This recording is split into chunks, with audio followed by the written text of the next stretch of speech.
नमस्कार मित्रांनो. आज आपण आलोय ताड पिंपळगाव येथे भरत जाधव यांना भेटायला. नमस्कार. नमस्कार सर. सर तुमचा आमच्या प्रेक्षकांसाठी एक थोडक्यात परिचय द्या. सर नमस्कार. माझं नाव भारत बापूराव जाधव, राहणार ताडपिंपळगाव, तालुका कन्नड, जिल्हा छत्रपती संभाजीनगर. माझं शिक्षण डी फार्मसी याच्यामध्ये झालं. डी फार्मसी करत असताना मी शेती क्षेत्राकडे 2003 पासून वळालेलो आहे. माझ्याकडे तब्बल 52 एकर जमीन आहे आणि शेतीमध्ये माझ्याकडं फळ पिकामध्ये मोसंबी प्रामुख्याने एक पीक आहे. त्याच्यानंतर माझ्याकडे आलं, त्याच्यानंतर हळद, त्याच्यानंतर माझ्याकडे शेडनेट आहे आणि आता मी ऊसाची शेती मी आता त्याच्यामध्ये मोठ्या प्रमाणात ऊसाकडे वळालो. ओके. आता हे जे ते मोसंबीचं शेत आहे ना, हो. चला बघूया. हा जो प्लॉट आहे हा किती बाय किती वर आहे? सर माझा हा 4 एकरचा प्लॉट आहे. याच्यामध्ये माझ्याकडं 15 बाय 12चं स्पेसिंग याच्यामध्ये. ओके. आणि सगळ्या मोसंबीचे प्लॉट तुमचे असेच आहेत का? नाही, माझ्याकडं अलग अलग लागवडीच्या अंतराचे प्लॉट आहे माझे. 15 बाय 15चा पण आहे, 16 बाय 16 आहे, 15 बाय 7 आहे आणि 20 बाय 10 पण आहे माझ्याकडे. ओके. कुठलं अंतर तुम्हाला असं वाटतं की सगळ्यात उत्तम आहे मोसंबी? सगळ्यात चांगलं मी आता जे निवडलेलं अंतर आहे ते ह्या तिन्हीपैकी जो 18 बाय 14चं जी लागवड आहे ते सगळ्यात खूप चांगलं आहे. आणि जी घन लागवड केलेली आहे 7 फूट तुम्ही म्हटलं, त्याच्यात काय प्रॉब्लेम आहे? आता प्रामुख्याने जर पाहिलं तर मोसंबी ऑर्चिड पीक नाही, कारण ऑर्चिड पिकामध्ये प्रत्येक वेळेस तुमचं कटिंग करून नंतर त्याला शूट करून नंतर फ्लॉवरिंग घ्यायचंय. मोसंबी हे सदाहरित वृक्ष आहे. वर्षभर त्याला हिरवीपणा असतो, ते स्वतः रिजनरेट होतं, म्हणजे स्वतःचं पानगळ ते स्वतः करतं, वेळेनुसार ते फुटतं, फळं आणि फुलं धारणा ते नेहमी देतं.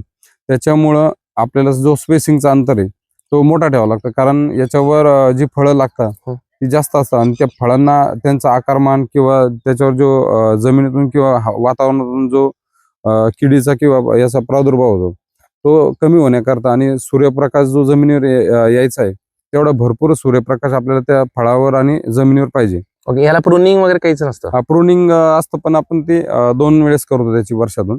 ओके. आणि साधारण याच्यामध्ये तुम्हाला या लागवडीमध्ये किती एकरी उत्पन्न होतं? साधारणतः आता बेसिकली ॲव्हरेज जर मोसंबीचं बघितलं 10 ते 12 टनापर्यंत समजा निघतं. आणि हे कुठली व्हरायटी आहे? आता ह्या बाकीच्या माझ्या दुसऱ्याकडे व्हरायटी होत्या, त्याच्यामध्ये न्यू शेलार होती आणि काटलगोड होती.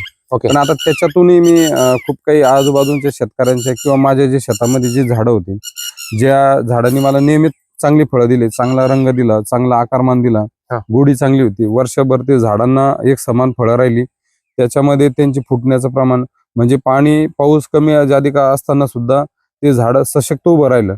अशा झाडाचं सिलेक्शन मी स्वतः केलं आणि त्या झाडावरचे डोळे घेऊन ते ग्राफ्ट करून मी माझ्या झाडात नवीन कलम त्याची तयार करून घेतली. ओके. म्हणजे सगळी तुम्ही केलेली कलम आहे, हा जो प्लॉट आहे सगळं माझ्याकडे. आणि याला 4 वर्ष झाले आता हे 4थं वर्ष झाड आहे माझे. ओके. आणि त्या लोक शेतामध्ये थोडंसंही काँग्रेस येऊ देत नाहीत. मी पाहतोय ह्या मोठ्या झाडांमध्ये तुमचं पूर्ण काँग्रेसनी भरलेलं आहे. याचं काय कारण आहे? आता याच्यामध्ये सर विशेष पाहायला गेलं तर पारंपरिक ज्यावेळेस आम्ही शेती करायचो त्या शेतीमध्ये काय व्हायचं, तण हे धन खाता म्हणजे जमिनीला खाता असं जुना मानसिकता होती. परंतु आमचा थोडा आम्ही ज्यावेळेस विद्यापीठ किंवा चांगल्या लोकांच्या संपर्कात ज्यावेळेस गेलो, फळबागेचा ज्यावेळेस अभ्यास केला त्यावेळेस आमच्या एक गोष्ट लक्षात आली का तण हे तुमचं पिकच आहे, ते जमिनीमध्ये जर राहिलं तर ते तुमच्या मुख्य पिकाशी सुसंगत होतं आणि ते एकमेकाच्या अन्नद्रव्याची देवाणघेवाण ते एकमेकांची नेहमी करतात.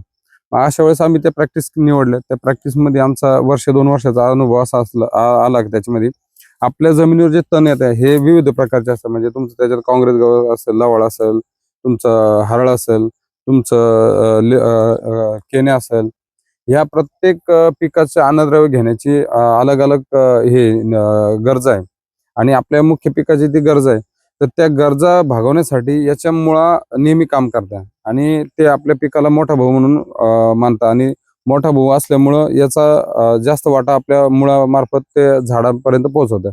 आता निसर्गामध्ये पावसाचं पाण्याचं किंवा पाण्याचं मी माझ्या शेतीमध्ये कमी पाण्याचा जो वापर करतो तर तो शक्य फक्त एवढं तणामुळे झाला, कारण तण हे वातावरणातला असलेलं मॉइश्चर आणि जमिनीतून निघणारी भाप तिला स्वतः घेतं आणि जमीन दिवसभर ओलीत ठेवतं ते, कारण ते आच्छादनासारखं त्याच्यात काम करतं आणि ज्यावेळेस ह्या मुळांच्या मार्फत जे पाणी रिलीज होतं खाली ते माझ्या मुख्य पिकाला म्हणजे मोसंबीला मिळतं.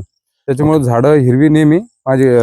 हो, हे झाड अगदी हिरवेगार दिसतंय, फळगळ पण दिसत नाहीये खाली पण काही पडलेलं दिसत नाहीये आणि छान फळधारणा झालेली आहे. हे किती वर्ष जुनं आहे आता हे 16 वर्षाची झाड आहे माझी आता. आणि इथे किती टन उत्पादन होतं? आता इथं माझ्याकडं मागच्या वर्षीचं 15 टनाचा अवरेज आले. 15 टन. दोन्ही मिळतं मला 30 टनाचा अवरेज, आंबे आणि मिरग दोघांचं पण आहे. यात विना नांगरणी तंत्रज्ञानात आपण पाहिलं, यात तुम्ही ब्रश कटरनी करता, हो. तर तुम्ही तणनाशक सुद्धा वापरता का? तणनाशकाचा वापर मी करतच नाही माझ्या अजिबात नाही. मोसंबी हे पिकामध्ये. तुमचं अख्खं शेत म्हणजे जे पीक आहे ते पूर्ण सेंद्रिय आहे का याच्यात केमिकलचा नाही, वापर? केमिकलचा वापर नसतो, सेंद्रिय पद्धतीनेच करतो. पूर्णपणे. आता त्याच्यामध्ये मी माझा एक नवीन प्रयोग आता सुरू करणार आहे. हा. मी माझ्या शेतामध्ये 20x30चा एक ओतीव हौद बनवणार आहे. हा. आणि त्याच्यामध्ये माझ्या शेतामधला जो अवशेष काळी कचरा म्हणतो आपण, हा असा तो सगळा जमा करणार आहे. कारण त्या अवशेषाने आपल्या जमिनीतले जे मूळ अन्नद्रव्य आहे, ते त्यांच्या सोबत त्या पिकामध्ये स्टोअर केलेले आहे.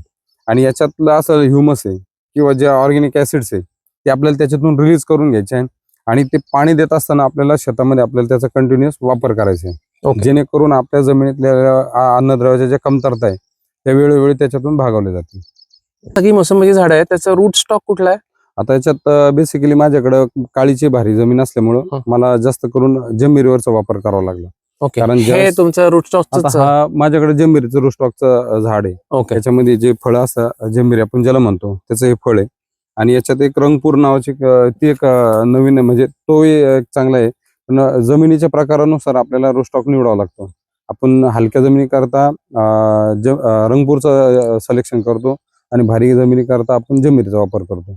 ओके. ह्या तुमच्या पूर्ण शेतीसाठी पाणी व्यवस्थापनाबद्दल तुम्ही कुठली कुठली पावले उचलली आणि तुम्ही कसं देताय पाणी आता व्यवस्थापन? पाणी सुरुवातीला जसं पारंपरिक पद्धतीमध्ये पाट पाण्याचा वापर हा. व्हायचा. तर आम्ही ज्यावेळेस थोडं शिकून थोडीफार किंवा माहिती घेऊन आम्ही शेती करायला लागलो, तर आम्ही इनलाईनचा ड्रिपचा वापर केला. इनलाईन ड्रिप माझ्या दोन्ही झाडांच्या जिथं आपलं म्हणजे Canopy सावली संपते. पडते कॅनोपीची, हो.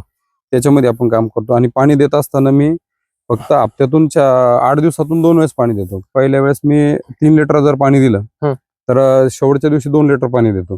कारण याच्याने काय होतं, झाडाला तुमच्या गरजेनुसार पाणी पाहिजे झाडाच्या.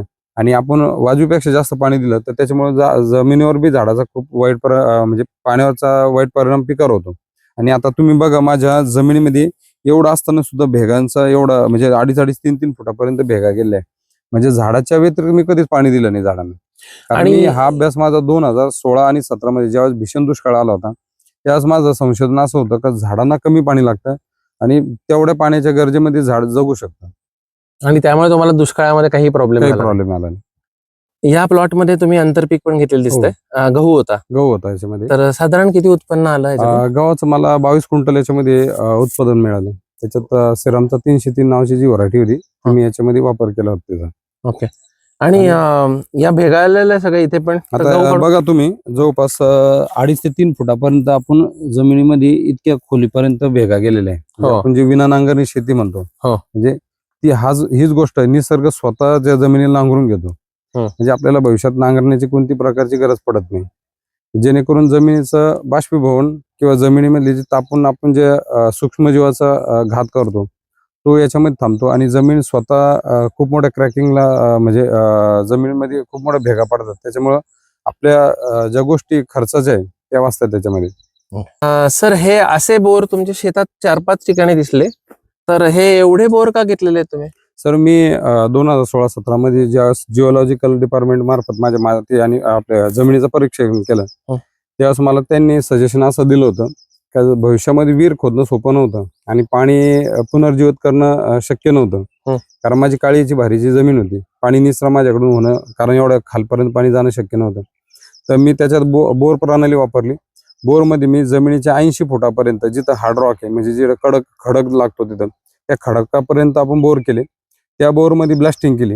आणि जो माझा मुख्य बोर आहे त्याच्या अंतरापासून 7-7 फुटाचे जे साईड घेतल्या त्या साईड बोरमध्ये मी ब्लास्ट करून त्याच्यामध्ये जमिनीमध्ये भेगा गेल्या लांबपर्यंत.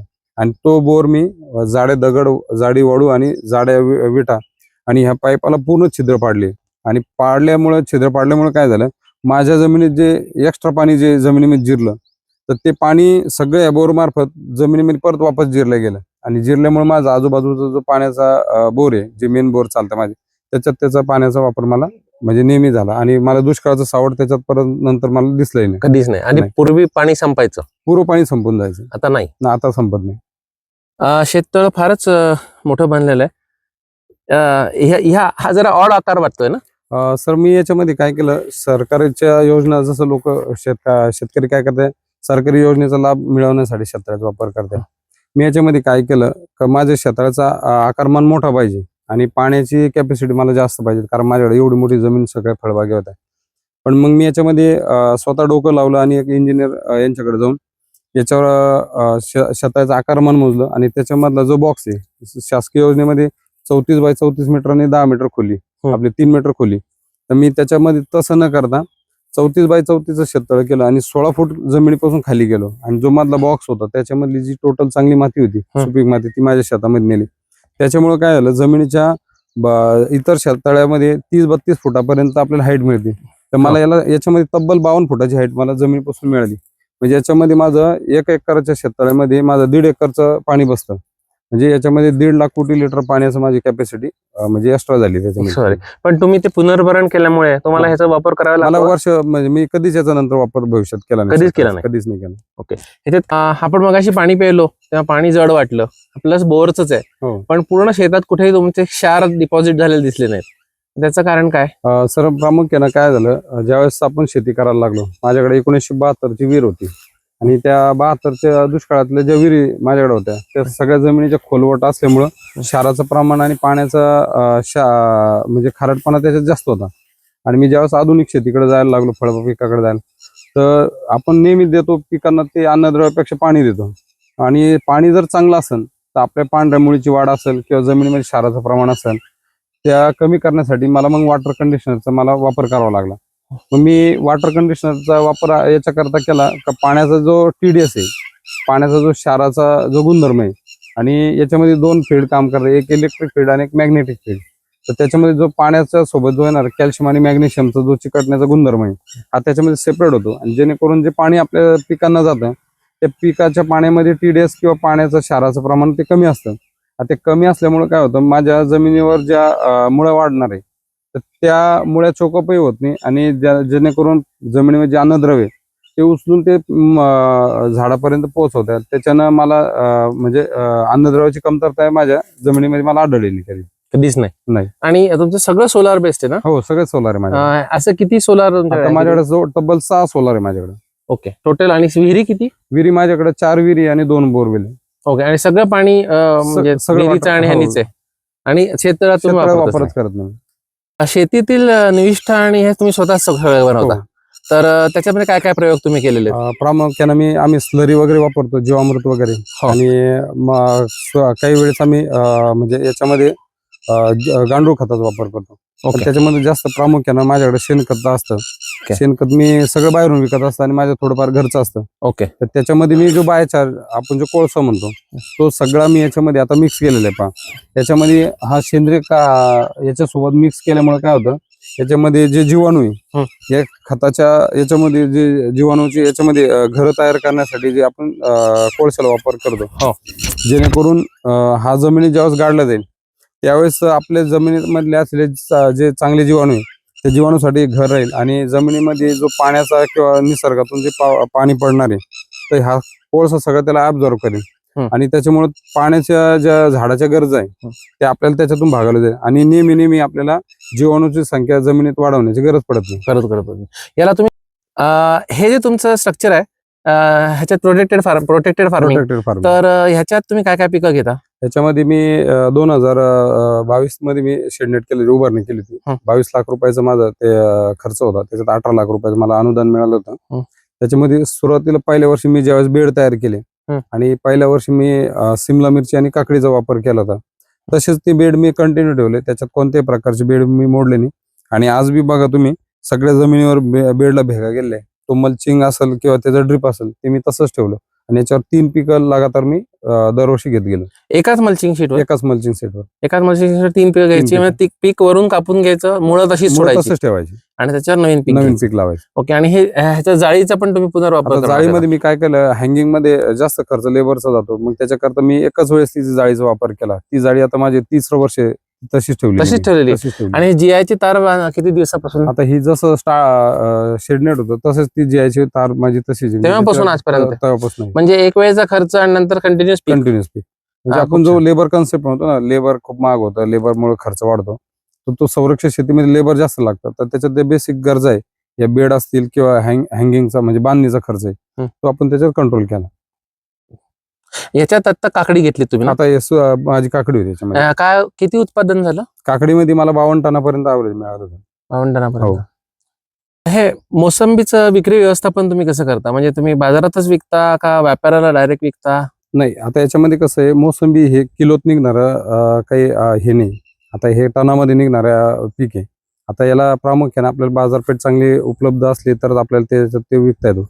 आपण स्थानिकचे व्यापारी किंवा जे बाहेरचे व्यापारी येतात किंवा आम्ही 2-3 वर्ष आम्ही बाकीच्या मॉल वगैरे सप्लाय करून बघितलं. हं. पण सप्लायमध्ये चेनमध्ये काय होतं, यांच्या पॅकिंग ग्रेडिंगमध्ये 160 प्लसचं फळ निवडलं जातं आणि त्याच्यामध्ये शेतकऱ्यांच्या आर्थिक नुकसान खूप होतं. त्याच्यामध्ये ते रेट एक साईजला मिळतो, बाकी साईजला रेट मिळत नाही.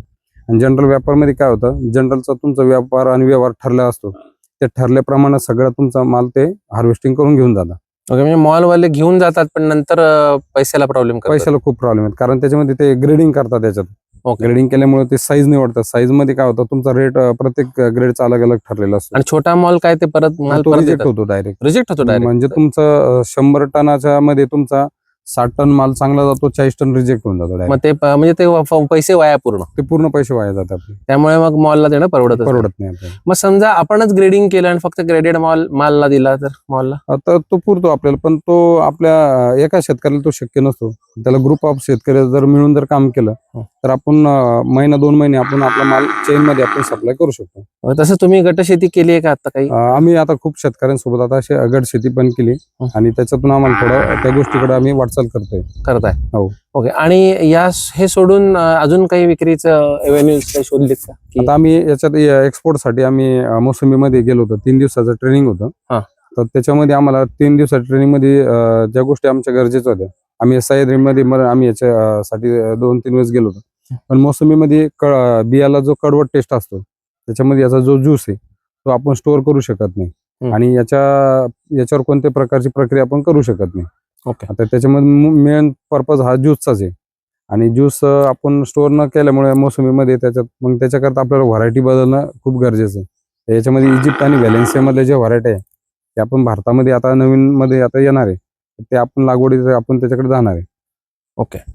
हा तुमचा आता सगळ्यात नवीन प्लॉट आहे ना? हो, नवीन प्लॉट. याचं काही विशिष्ट काही? आता याच्यामध्ये मी प्रामुख्याने माझी जी अंतराची लागवड आहे ती 20/10 ओके. आणि याच्यामध्ये मी अंतर्गत पीक म्हणून कांदा निवडला होता. याच्या अगोदर मक्का होती आणि तो पलीकडचा जो माझा प्लॉट आहे त्याच्यात कोणत्याही प्रकारचं मी पीक वगैरे घेतलं नाही, पण वर्षभर त्याच्यामध्ये मी कोणत्याही प्रकारचं पाणी वगैरे दिलं नाही. कारण माझी दिलेली झाडं आणि पाणी दिलेली झाडं म्हणजे ज्याच्यात कांदा होता त्याच्यात काय फरक जाणवला? त्याच्यामध्ये असा फरक जाणवला की ज्या झाडांना मी पाणी दिलंच नाही ते झाडं एकदम हिरवेगार होती आणि ज्या झाडांचं माझे कांद्याचं पीक पण होतं तर ते झाडं माझे जेव्हा पाणी तोडलं तेव्हा ते एकदम सुकून गेले आणि ज्या झाडाला पाणीच नव्हतं ती हिरवी झाडं आहे. त्याचा वापर केला होता. 5-5.5 इंचाची याची रुंदी होती आणि लावताना मी त्याला 4 इंचावर लागवड केली होती. त्याच्यामुळे बरोबर माझे 2,80,000 रुपये माझे एका एकरमध्ये कांद्याचे बसले होते आणि त्याच्यातून मला 200 क्विंटलच्या पुढे माझं त्याच्यात ऍव्हरेज यावर्षी आलं कांद्याचा. तर त्याच्यामध्ये आपण रोपांचं गणित बसवतो आणि कांद्याची एक समान आपल्याला त्याच्यामध्ये साईज मिळते. कांदा लागवड काढून किती दिवस असे काढून आता जवळपास 1 महिना झालेला आहे आणि आपण आता शॉर्टिंग आणि ग्रेडिंग करून त्याला कांदा चाळीमध्ये आपण सॉर्टिंग ग्रेडिंग हाताने करतो? हातानेच करतो आपण. ओके. कांद्याच्या लागवडीमध्ये आणि साठवणुकीमध्ये आमचा एक प्रयोग असा होता, कांद्यामध्ये ज्यावेळेस आपण ऍक्च्युअल स्टोअर करतो, प्रामुख्यानं कांद्याचं शेतकऱ्याचं नुकसान कांदा चाळीतच जास्त होतं, कारण कांद्यामध्ये 70-80-90% पाणीच असतं. त्या पाण्याचं ज्यावेळेस बाष्पीभवन होतं म्हणजे कांद्याच्या टिकाण क्षमतेमध्ये घट येते.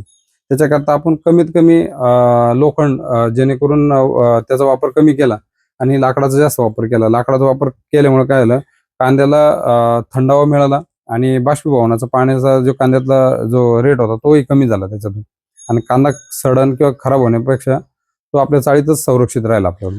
असा किती दिवस तुम्हाला स्टोअर करता येतो? आता हा मी जो तब्बल 6 महिने आपल्या कांदा चाळीत ठेवू शकतो आता. ओके. आणि कांदा पण तुमचा 100% सेंद्रिय? 100% सेंद्रिय.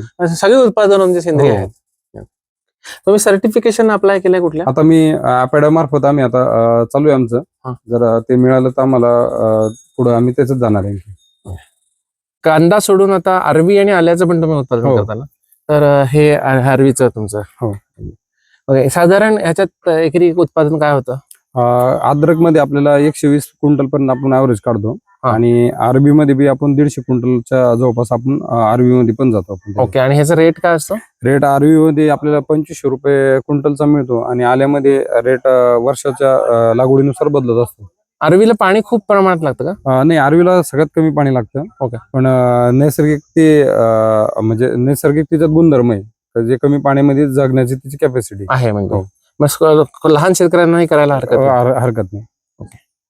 हे आलं तुम्ही सगळं बियाणं म्हणून हो. साठवलंय का?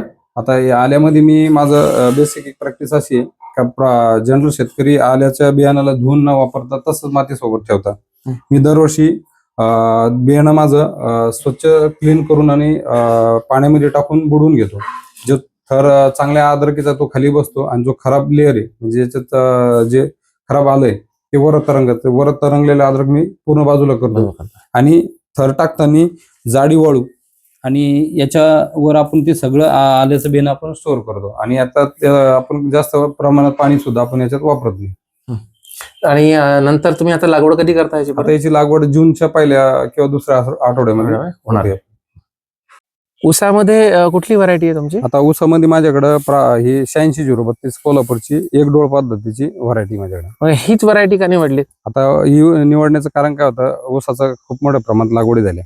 ते भविष्य काळामध्ये काय कारखान्यावर त्याच्या अडचणी निर्माण होणार आहे, तर त्याच्याकरता आपण जनावरांसाठी, गुराळसाठी आणि रसवंतीसाठी आणि कारखान्यासाठी अशी कमी कालावधीत तयार होणारी ही 86-032 आहे. आणि हिचं ॲव्हरेजही चांगलं आहे आणि बागेच्या रोगाला आणि याला बळी न पडणारी ही व्हरायटी आपल्याला. ओके, मग आता तुम्ही कारखान्याला देतच नाही? सध्या आता आपण कारखान्यात देणार नाही त्याला. ओके, आणि तुम्ही रस आणि रसवंती आणि गुराळ यालाच जाणार आहे आपली. याच्यात व्यवस्थापन काय असतं तुमचं? 70 टनाचं ॲव्हरेज आहे तुम्ही ऐकलंय हो ना, तर कसं याचं व्यवस्थापन आहे? आता याच्यामध्ये माझी 1 एकरमध्ये म्हणजे 6000 रुपये मी बसवतो. 5x2चं अंतर आहे, डोळा पद्धत माझी. आणि सगळ्यात ऊसाचं जे बेसिक ॲव्हरेज जे घडतं किंवा शेतकऱ्यांना जे ऊसामध्ये जे अडचणी येते, त्या ऊसामध्ये फुटव्याचं गणित महत्वाचं आहे. एका झाडाला कम से कम एका ऊसाच्या बेटाला 8 फुटवे आपल्याला घेणे गरजेचे आहे. साधारणतः 2 किलोचं ऊस जरी पकडलं तर 16 किलोचं आपल्याला ऊसाचं एक बेट तयार होतं. आणि 16 गुणिले 6000 रोपं जरी केले आपण तरी आपल्याला 70-80 टनापर्यंत आपण त्याच्यात ॲव्हरेज नेतो. ओके, आणि ते करताना तुमचं सुरुवातीला लागवड एक डोळा पद्धतीने, त्यानंतर तुम्ही मोठं झाल्यावर त्याला जेटाकोम आपण त्याचा खुडून टाकतो. म्हणजे त्याच्यात काय होतं, आणि लागवड करताना मी 20 दिवसानंतर हे जे सरचा जो कोंब होता त्याला थोडा पायाने असा प्रेस केला होता. त्या पायाने प्रेस केल्यामुळे काय झालं, जी साईडची जी फुटवी होती ती एक समान सारखी निघाली आणि त्याची जी सशक्त जी कोंब होती, जी आठ आपल्याला घ्यायची होती ती तेवढी ठेवली, बाकीची आपण त्याच्यात काढून टाकली. ओके, ते हातानेच काढली. ओके, आणि मग त्यामुळे काय होतं की 8 पूर्ण 2-2 किलोचे होतात आणि जाडी आणि वजन आणि उंची एक समान मिळते. हे पण सेंद्रिय आहे? हे पण सेंद्रिय माझं, ह्याच्यामध्ये काहीच बाकी काही नाही. आणि याच्यामध्ये पाणी देण्यासाठी मी ड्रिपचा वापर करतो. पाणी कमीत कमी पाण्यामध्ये मी ऊसाचे आता म्हणजे माझ्याकडे जवळपास 8-10 एकर. ड्रिपवर ऊस करताना लोकांना खूप शंका असतात की ऊस फार पाणी असलेलं पीक आहे, पाणी लागणार, तसा तुमचा अनुभव आहे? आता तुम्ही बघा, माझ्याकडे कोणत्याही प्रकारच्या अंतर्गत पाणी मी कोणते दिले नाही. कुठेच नाही. 100% ड्रिपवर मी ऊसाची लागवड केली. ओके, 100% ड्रिपवर होऊ शकतं. अवजारांचा वापर तसा मिनिममच आहे. पण हा ट्रॅक्टर एकदम नवीन दिसतोय. हे मॉडेल पाहिलंच नाही कधी. माझ्याकडे हा ड्यूसफार ॲग्रोलक्स कंपनीचा लॅम्बोर्गिनी जी गाडी बनवते ना, त्यांचा SDS यांचा ट्रॅक्टर आहे. हा जर्मन टेक्नॉलॉजीचा असल्यामुळं म्हणजे भारतीय शेती करता हा खूप चांगला आहे. ओके, ह्याचा ॲव्हरेज वगैरे खूप छान आहे. ॲव्हरेज पण चांगलं आहे. याला बॉश पंप वगैरे नसल्यामुळे याला डिझेलचं ॲव्हरेज चांगलं आहे. आणि याला तुम्ही लगेच कोणत्याही कंडिशन मध्ये 4 व्हील 2 व्हील करू शकता याला. आता हा माझ्याकडे फार्माटॅकचा 28 HP चा ट्रॅक्टर आहे. हा फक्त मी फळबागेमध्ये ब्लोअर चालवण्यासाठी आणि ऊसामध्ये भर लावण्यासाठी याचा वापर करतो. ओके, टोमॅटो पण आपलाच आहे? हो. ह्याचं झालंय वाटतं हार्वेस्टिंग पूर्ण आता तो शेवट आहे. आता किती तुमचं उत्पादन? आता याच्यामध्ये आपल्याला 52 टनापर्यंत याचं आपल्याला ॲव्हरेज मिळालं. ओके, आणि मक्याचं? मक्यामध्ये मी चायना पद्धतीचा मक्काचा वापर केला होता. त्याच्यामध्ये आपल्याला 40 क्विंटल आपल्याला ॲव्हरेज त्याच्यात उन्हाळ्याचं मिळालं. 40 क्विंटल मिळालं? अरे खूप छान मिळाला. टोटल मिळून तुमचं वार्षिक उत्पन्न किती जातं? टोटल मिळून माझं 50 लाखाच्या वर माझं उत्पन्न शेतीतून जातं. हा नेट का? म्हणजे नेट मध्ये म्हणजे त्याच्यात खर्च बाकीचा मायनस करून आपल्याला 50 लाख रुपये मिळतात. खूपच उत्तम. फक्त शेतीवरून. फक्त शेतीवर. ओके. आता नवीन येणाऱ्या शेतकऱ्यांना तुम्ही काय काय सल्ला द्याल? नवीन येणाऱ्या शेतकऱ्यांना आपल्याला एकच सजेशन राहणार आहे का तुम्ही तंत्रज्ञानाचं नवीन आणि यांत्रिकरण किंवा शेती समजून आणि शिकून करा. आणि शेतकऱ्यांनी काम करत असताना शेतीला काळाची गरज म्हणून काम ना करू आणि एक तंत्रज्ञान म्हणून काम करा. आणि शेतीमध्ये तुमचं जे योगदान आहे ते नेहमी चांगलं ठेवा आणि शेती तुम्हाला चांगलंच उत्पादन देणार आहे. फक्त मार्केटवर अवलंबून न राहता स्वतः तुमचे शेतीमध्ये काही गोष्टी विकसित करा आणि त्याच्यानुसार तुम्ही तिचा वापर करून तुम्ही शेतकऱ्यांना म्हणजे त्याचा सल्लाही द्या, म्हणजे जेणेकरून तुमच्या आजूबाजूचे शेतकरी डेव्हलप होतील. धन्यवाद. तुमचा नंबर मिळेल का लोकांसाठी? माझा नंबर आहे 9881 17 45 33. खूप खूप धन्यवाद. खूप छान वाटलं. 50 लाखाचं उत्पन्न शेतीतून मिळू शकतंय आणि नेट प्रॉफिट हेच बघून खूप लोकांना त्याची प्रेरणा मिळेल. चला भेटूया.